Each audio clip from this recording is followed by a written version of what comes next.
இந்த இந்திய நாட்டிலே இஸ்லாமியர்கள் இருக்கிறார்கள், கிறிஸ்தவர்கள் இருக்கிறார்கள், பாசிகள் இருக்கிறார்கள், சிறுபான்மை மதங்கள் இருக்கிறது.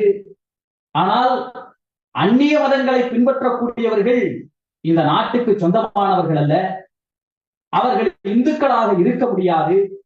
இந்து மதத்தை ஏற்றுக்கொண்டு யார் இந்த நாட்டிலே இருக்கிறார்களோ, காலங்காலமாக வழி வழியாக பின்பற்றுகிறார்களோ, அவர்கள் இந்த நாட்டுக்கு சொந்தக்காரர்கள் என்கின்ற இந்து தேசிய மதவெறியை சமஸ்கிருதத்தை தாய்மொழியாக கொண்ட சாவர்கர் போன்றவர்கள் தொடங்கினார்கள்.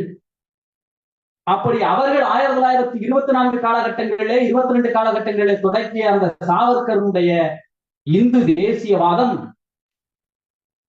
இந்தியாவிலே தமிழ்நாட்டிலே கூட கிறிஸ்தவர்களாக இருந்தாலும் இஸ்லாமியர்களாக இருந்தாலும் அவர்கள் இந்தியர்கள் என்று தங்களை ஒப்புக்கொண்டது இந்தியா என்கின்ற கட்டமைப்பில் தான். ஆனால் இந்தியாவினுடைய ஆதி மதம் என்பது இந்து மதம் தான். எனவே தமிழர்களாக இருக்க வேண்டியவர்கள் இந்தியர்களாக உணர்கிறோமோ இல்லையோ, இந்துக்களாக உணர வேண்டும் என்று மாப்போ சிவஞானம் முதல் மணியரசன் வரை சாவர்கரின் வழித்தோன்றர்களாக இருந்து கொண்டு அவர்கள் பேசிய தமிழ் தேசியம் என்பது இன்று தமிழ் இந்து என்கின்ற அடையாளத்திற்குள் வந்து நிற்கிறது. அந்த தமிழ் இந்து என்கின்ற அடையாளம் என்பது தமிழர்களை கூட்டி வைத்து அந்த தமிழையும் தூக்கி எறிந்து விட்டு தமிழ் கடவுள் முருகனுக்கு விழா எடுக்கிறோம் என்று சொல்லி நாமெல்லாம் இந்துக்கள் என்கின்ற தீர்மானத்தை நிறைவேற்ற வைக்கிறது.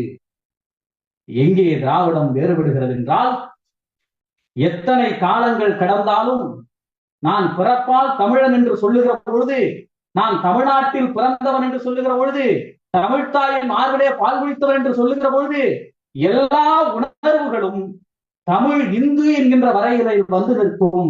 ஆனால் யாராலும் எக்காலத்திலும் திராவிட இந்து என்று ஒருவரை காட்டவே முடியாது.